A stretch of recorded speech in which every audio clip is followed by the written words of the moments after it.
Hello viewers, welcome to our channel. గత నెలలో ప్రధానమంత్రి మోడీ ఒక ప్రతిష్టాత్మకమైన యూనివర్సిటీని ఓపెన్ చేయడం జరిగింది.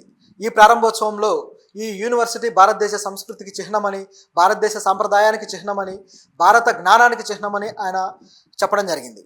అసలు ఏది ఆ యూనివర్సిటీ? ఏ యూనివర్సిటీ అలా భారతదేశ సంస్కృతికి చిహ్నంగా ఉంది? అది ఏదో కాదు, నలంద యూనివర్సిటీ. ఈ పేరును మీరు చరిత్ర పుస్తకాల్లో చదువుకునే ఉంటారు. నలంద యూనివర్సిటీ అనేది భారతదేశంలోని అత్యంత పురాతనమైన యూనివర్సిటీ. భారతదేశంలోని పురాతన యూనివర్సిటీలు ఏవో మనకు తెలుసు: తక్షశిల, నలంద. ఈ నలంద యూనివర్సిటీ క్రీస్తు శకం 5వ శతాబ్దంలో ప్రారంభించబడింది.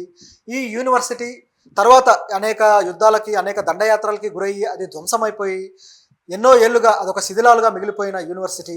అయితే అది అలా వెళ్ళిపోకుండా, అలాగే దాని ప్రాశస్త్యం కనుమరుగైపోకుండా తిరిగి దాని ప్రాశస్త్యాన్ని నిలబెట్టాలని, భారతదేశంలో అది ఎంత గొప్ప యూనివర్సిటీనో తిరిగి భవిష్యత్ తరాలకు తెలియజేయాలని చెప్పేసి దాదాపు 1700 కోట్లతో నలంద యూనివర్సిటీని నిర్మించడం జరిగింది. ఆ యూనివర్సిటీని మోడీ ప్రారంభించారు. ఇప్పుడు ఆ యూనివర్సిటీలో ఆల్రెడీ అడ్మిషన్లు కూడా జరుగుతున్నాయి. అనేక కేటగిరీస్ సంబంధించి, అనేక వృత్తి విద్యా కోర్సులు, అనేక కోర్సులకు సంబంధించి అడ్మిషన్లు జరుగుతూ ఉన్నాయి. ఈ యూనివర్సిటీ చరిత్ర ఏంటో ఇప్పుడు చూద్దాం. ఈ యూనివర్సిటీని 5వ శతాబ్దంలో బీహార్లో కుమారగుప్తుడు అనే రాజు ఏర్పాటు చేయడం జరిగింది. ఇక్కడి ప్రజలంతా ఆ జ్ఞానాన్ని అందుకోవాలని, జ్ఞానవంతంగా తయారు కావాలని కుమారగుప్తుడు అనే రాజు ఈ యూనివర్సిటీని ఏర్పాటు చేశారు. అయితే ఈ యూనివర్సిటీలో ఎంతోమంది విదేశాల నుంచి వచ్చే విద్యార్థులు ఎంతోమంది వచ్చి చదువుకున్నారు. ఇప్పుడు మన దేశం నుంచి అమెరికా అని, యూరోప్ అని, లండన్ అని ఎక్కడికి పడితే అక్కడికి వెళ్ళి చదువుకుంటున్నారు. కానీ ఆ రోజుల్లో ఆసియా దేశాల నుంచి కావచ్చు, అలాగే ఆఫ్రికా దేశాల నుంచి కావచ్చు, ఐరోపా దేశాల నుంచి కూడా కావచ్చు, అనేక మంది విద్యార్థులు ఈ యూనివర్సిటీకి వచ్చి చదువుకునేవాళ్ళు. వేల మంది విద్యార్థులు యూనివర్సిటీలో చదివేవారు. అలాగే వందల మంది అధ్యాపకులు యూనివర్సిటీలో పాఠాలు చెప్పేవాళ్ళు. హిందువులకి, బౌద్ధులకి, అలాగే ఇతర మతస్థులు, జైనులకి ఇదొక ముఖ్యమైన సాంస్కృతిక వేదికగా కూడా ఉండేది. ఎందుకంటే అధ్యాపకులుగా కూడా వీళ్ళే ఉండేవాళ్ళు. ఆయా మతాలకు సంబంధించిన సారస్వతాలన్నీ ఇక్కడ ఉండేవి. అలాగే ఖగోళ శాస్త్రము, చరిత్ర, ఇక అనేక శాస్త్రాలు ఇక్కడ ఉండేవి. ఈ యూనివర్సిటీ ధ్వంసమైన తర్వాత అనేక ఏళ్లుగా దీని ప్రాశస్త్యం కనుమరుగైపోయింది. చరిత్ర పుస్తకాల్లో కూడా సరిగ్గా లేదు. అయితే దీని గురించి తిరిగి ఎవరు వెలికి తీశారు, దీని గురించి ఎలా తెలిసింది అంటే మాత్రం చరిత్ర పుస్తకాలు, ఆనాడు రాసిన చరిత్ర పుస్తకాల వల్లే. హియాన్సాంగ్ అనే చైనా యాత్రికుడు భారతదేశానికి రావడం, అనేక భారతదేశ చారిత్రక స్థలాలను పర్యటించి ఆయన గ్రంథస్థం చేయడం జరిగింది. ఆయన 7వ శతాబ్దంలో భారతదేశానికి వచ్చాడు. అనేక ప్రాంతాలు ఆయన తిరిగి అనేక విషయాలను గ్రంథస్థం చేశాడు. అందులో భాగంగా బీహార్కి వెళ్ళిన ఆయన ఈ నలంద యూనివర్సిటీని సందర్శించి అక్కడ ఉన్న అనేక విశేషాలు తన గ్రంథంలో రాశారు. ఆయన రాసిన రాతలను బట్టి మాత్రమే దీని గురించి మనకు తెలుస్తుంది. మరి భారతీయ చరిత్రకారులు రాయలేదా అంటే, ఆ 7-8 శతాబ్దాల్లో ఆయా ప్రాంతాల్లో దాదాపు ఒక 1500 సంవత్సరాల పీరియడ్లో మన భారతదేశంలో ఈ చారిత్రక రచన అనేది పెద్దగా లేదు. సాహస యాత్రికులు వేరే ప్రాంతాలకు వెళ్ళడం, అక్కడి విషయాలు గ్రంథస్థం చేయడం, చారిత్రక విషయాల్ని ఆధారాలతో సహా గ్రంథస్థం చేయడం అనేది మన దేశంలో పెద్దగా లేదు.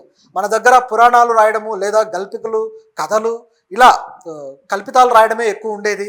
ఈ చారిత్రక విషయాలను చెప్పడం మాత్రం ఈ పక్క దేశాల నుంచి వేరే ఎవరో వచ్చి చెప్తే తెలుసుకునే పరిస్థితి మన దేశంలో ఏర్పడింది.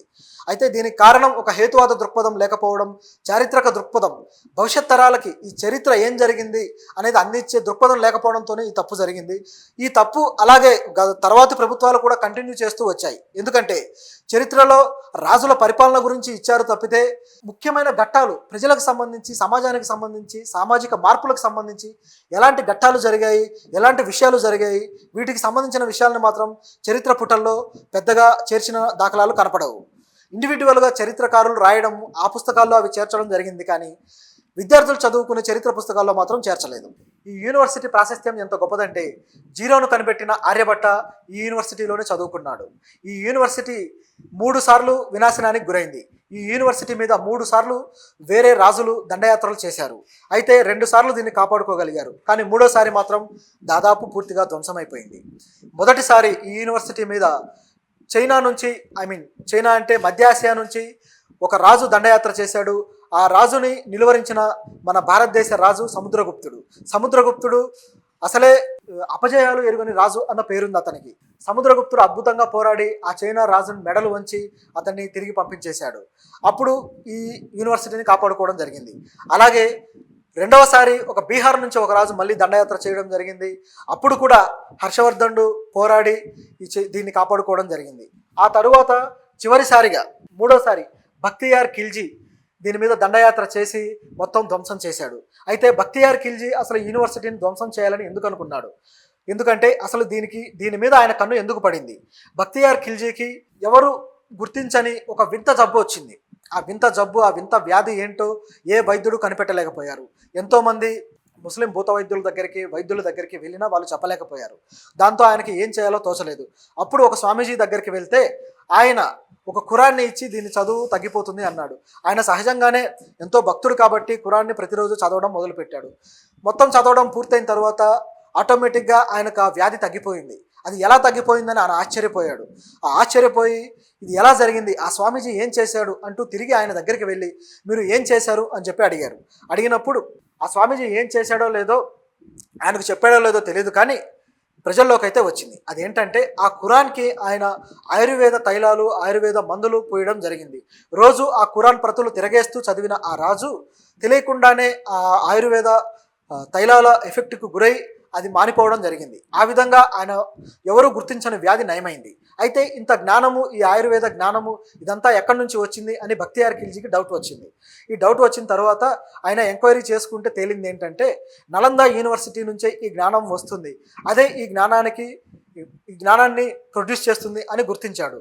సో ఆయన ఒకటే ఆలోచించాడు, నిజానికి తనను బాగుపరిచిన ఈ జ్ఞానాన్ని ఆయన కృతజ్ఞతగా భావించకపోగా ఇలాంటి జ్ఞానాన్ని నాశనం చేయాలి, ఇలాంటి జ్ఞానం పంచే యూనివర్సిటీని నాశనం చేయాలి అని ఆయన కంకణం కట్టుకున్నాడు.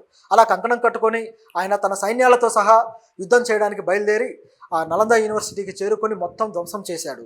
ఆ యూనివర్సిటీ లైబ్రరీని, ముఖ్యంగా యూనివర్సిటీ లైబ్రరీని తగలబెట్టడంతో దాదాపు 90 లక్షల విలువైన శాస్త్ర గ్రంథాలు తగలబడిపోయాయి. అవి దాదాపు 3 నుంచి 4 నెలల పాటు ఆ అగ్ని జ్వాలలు మండుతూనే ఉన్నాయట. ఆనాడు భారతదేశం నుంచి అప్పటికి ఉన్న జ్ఞానమంతా నాశనమైపోయింది. దాంతో భారతదేశం శాస్త్ర సాంకేతిక రంగాల్లో ఎంతో వెనకబడిపోయిందని చెప్పక తప్పదు. ఇదంతా ఒక ఎత్తు అయితే నలంద యూనివర్సిటీని నాశనం చేసిన బక్తియార్ ఖిల్జీ మీద ప్రతీకారం తీర్చుకుంది ఎవరు? బక్తియార్ ఖిల్జీని ఎవరు అంతం చేశారు? ఇది మాత్రం చరిత్ర పుస్తకాల్లో చేరలేదు. ఈ బక్తియార్ ఖిల్జీ ఎలా చనిపోయాడు అనేది మన చరిత్రకారులు చెప్పకుండా నలంద యూనివర్సిటీ నాశనం అయిపోయిందని మాత్రమే చెప్పారు. ఎందుకు ఇలా? ఈ ద్వంద్వ ప్రమాణాలు మన చరిత్రకారులు ఎందుకు పాటించారు? పుస్తకాలు, చరిత్ర పుస్తకాల్లో ఉన్నా సరే విద్యార్థులు చదువుకునే విద్యా గ్రంథాల్లో మాత్రం దీన్ని చేర్చలేకపోయారు. అయితే అసలు ఈ బక్తియార్ ఖిల్జీని ఎవరు అంతమొందించారనేది చూద్దాం. ఈ బక్తియార్ ఖిల్జీ నలంద యూనివర్సిటీని అంతం చేసిన తర్వాత తన దండయాత్రలు అలాగే కొనసాగించాడు. అలా కొనసాగించి ఒక 11 ఏళ్ల తర్వాత అస్సాంకి చేరుకున్నాడు. అస్సాంకి వచ్చి ఆయన దండయాత్ర చేస్తున్నాడు అని తెలియగానే మొదటగా జరిగింది ఏంటంటే అస్సాంలోని అనేక తెగల ప్రజలు అంతా ఏకమై, అంతా గుమికూడి ఎలాగైనా సరే ఇతన్ని నిలువరించాలి అని డిసైడ్ అయ్యారు. ఆ తెగలకు సంబంధించిన చిన్న చిన్న రాజులందరూ కలిసి ఒక మహారాజు ఆధ్వర్యంలో పోరాటం చేశారు. బక్తియార్ ఎప్పుడైతే ఆ అస్సాంలోకి అడుగు పెడతాడో ఆ లోపలికి వచ్చే క్రమంలో ఆ దగ్గరి గ్రామాలన్నింటిలో వాళ్ళకి కనీసం పచ్చి మంచినీళ్ళు, ధాన్యపు గింజలు కూడా దొరకకుండా చేయాలని డిసైడ్ అయ్యారు. దాంతో ఆ గ్రామాల వాళ్ళందరూ ఎవరైతే పోరాటం చేస్తున్నారో వాళ్ళందరూ ఆయా గ్రామాలని తగలబెట్టేసి వాళ్ళకి ఏమీ దొరకకుండా చేశారు. దాంతో బక్తియార్ ఖిల్జీ సైన్యం కనీసం పచ్చి మంచినీళ్ళు కూడా లేకుండా ఇబ్బంది పడింది. అలా ఇబ్బంది పడి లోపలికి రాగానే మూకుమ్మడిగా దాడి చేసి బక్తియార్ ఖిల్జీ సైన్యాన్ని అంతమొందించడం జరిగింది. ఎంత దారుణంగా అంతమొందించారంటే బక్తియార్ ఖిల్జీ సైన్యంలో ఒక్కడు కూడా సమాచారం తిరిగి తన రాజ్యానికి చేరవేయడానికి మిగలలేదు. అంత దారుణంగా అంతమొందించారు. ఆ విధంగా నలందాకు జరిగిన అన్యాయానికి ప్రతీకారం తీర్చుకోవడం జరిగింది.